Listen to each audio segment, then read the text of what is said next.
The current voting system just is really bad. It's bad for DAOs, it's bad for communities. I think it needs to evolve. I think delegates will always have a place in DAOs. I think it will be different from where it is now. You are watching the Zeall Show, where thinkers, builders, and dreamers explore the future of the internet. Today, we're diving into DAO governance with Rafael from StableLab, one of the sharpest minds in the game. If you want to stay ahead and never miss a live session, hit subscribe and add us to your calendar. It's the best way to keep up with all the episodes. All right, let's get back to the show. What brought me to Ethereum was a project that was called the DAO. It was in 2016, like pretty shortly after Ethereum launched. And it was basically the first decentralized autonomous organization. And what they said is the DAO will collect money from people who put money into the crypto organization. And then it will use community votes to fund projects that can pitch to the DAO. And it attracted an enormous amount of money. I think like a third or a fourth of the entire market cap of Ethereum was in this DAO. Unfortunately, the smart contract contained an error and the DAO was completely hacked and all the funds were drained, which actually led to forking out Ethereum as we know it from Ethereum Classic. On Ethereum Classic, all the funds are stolen, and on Ethereum proper, there were just like a couple of miners, right? At the time, it was still proof of work. And they decided to approve a hard fork where the DAO kind of rolled back the blockchain to before the DAO hack happened. And then people hadn't lost their money, right? Because there was so much money in there. It was like this really pivotal moment in the history of Ethereum, and something that still haunts them to this day, because people say, yeah, it's not a fully decentralized chain. And if something bad happens, you're just going to roll back the chain and so on and so forth. But this was the initial DAO. I was super intrigued by the concept of a fully automated organization. And I thought this is a wonderful design space for thinking about governance. Because I think as humans, how we organize ourselves is really determining what we can do in a way. People are very sensitive to their place in an organization, to what's required of them in an organization. So how you organize people is very powerful. And for me, DAOs represented a once-in-a-lifetime opportunity to rethink how we want to organize. But in terms of how delegation works right now in DAO, are there any trends? Is it growing? What's it like in terms of delegation?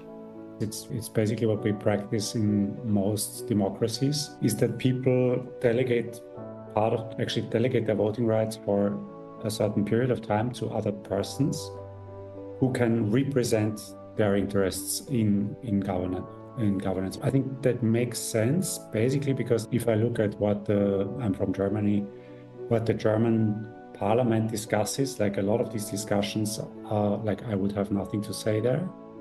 And delegating my voting power to a party to represent I think, of course, when we talk about modern democracies, we already see that there are a lot of like edge cases and second order effects that need to be considered because it's obviously not always working as it should be, right? I just think in DAOs, the very same thing was the case. I think one of the first DAOs that introduced delegation was MakerDAO.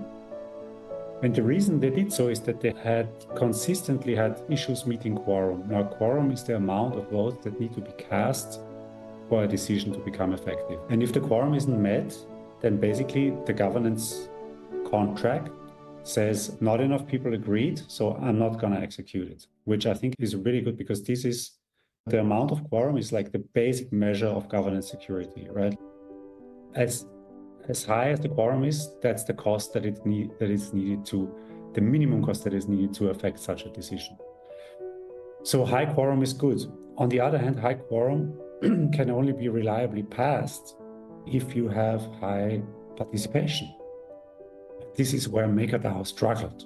And they had to redo votes 2 times, 3 times, 4 times even, until they passed. And this slowed the whole execution of the DAO down tremendously. And so they thought, hey, what can we do? And they introduced delegation to allow token holders to say, hey, here are these like 5 or 10 very active community members. I'm going to delegate my vote to them because they will watch out when there is a vote and go and cast their vote. And then I don't have to check every time. Worked for a little while, and then delegates didn't vote as much as before because delegation at that time was unpaid. And as you can imagine, if you don't pay people to do something, then they will do it whenever they find time to do it. And then if there are other priorities like their day job, their families, like whatever gets in the way, then they'll say, this is an unpaid role. I love the community, but I really got to take care of my kids, or I'm on this journey or on this travel for my boss, so I can't vote now, sorry. Speaking about the delegate profiles, Rafael, you wrote this really good piece on voting intent where you broke down the three main archetypes of delegates: eagles and piranhas and wolves. Could you share a little bit about how you think about these archetypes? I think that's really interesting because I like that's something that I haven't seen a lot. Is basically at the moment DAOs still look for this one-size-fits-all solution.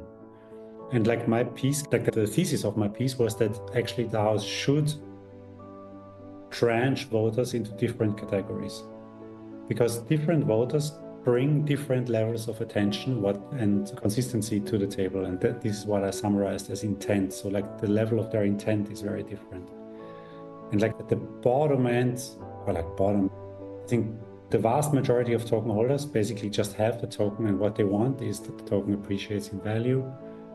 And they're probably okay to spend a little time on DAO governance if there's some kind of incentive, right? Basically, when I, for instance, in the Katja Anson pool, and I want more directions to go to this pool, then I would stake my curve there because I'm already in that pool, and that would mean I get more commissions, right? So it's a very simple, straightforward feedback loop where the incentives really align very well.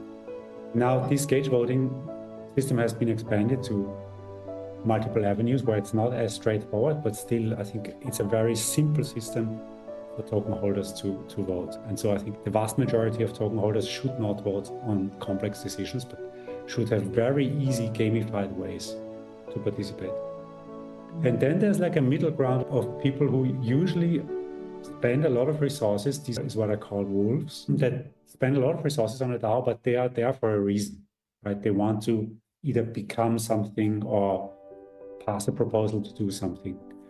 Now, these people are extremely valuable because this is outside talent coming into the DAO, and they usually have a lot of experience from other DAOs or have a very broad view of the field and have an interest, like a drive of their own to participate in the DAO. Of course, if their proposal doesn't make sense for the DAO, then okay, like that there should be like very clear expectations of what the DAO actually wants. So these people can already self-select out. And then you'll get much less scam or grifters and more people who are actually trying to do something that the DAO actually wants. And give them a route to participate. These are like requests for applications, requests for participant, for proposals, very clear grants programs. I think for these people, they have a lot of drive, they have a lot of resources to bring, but they need clarity. And then on the top end, what I call eagles are like the core community members. And I think in every community, there's 3 to 10, 12 people who really care for this particular DAO and for whatever reason. And they like spend day and night in the trenches, on Discord, in the forums, replying, ideating. And these people are extremely valuable, and you should give them power over time, right? Like decision power to make proposals, include them in discussions, make sure that usually they are very aligned with the values of this ecosystem in the beginning, and they can be very powerful reminders of where actually the DAO set out to go in the beginning. And tranching voters into these 3 categories, I think, is a much healthier solution because you can really get people where they are at the moment, versus the current system where people have to decide on sometimes extremely technical stuff where you need hours and days and years of background work to fully understand the proposal, and you expect people to vote, and then people say, okay, there's low governance participation. And I am arguing this is actually a good thing. You don't want more uninformed voters. This is it's bad, right? It's like it's for any election. Yeah, exactly. But actually, I think it's very similar. Like it seems that then what happens is that these delegates get a life of their own and start to care more about their own interests versus mine. That's a wrap for today's conversation with Rafael from StableLab. If you want more deep dives like this, check out our DeFi Governance Radio playlist and hit subscribe so you don't miss the next one. See you soon.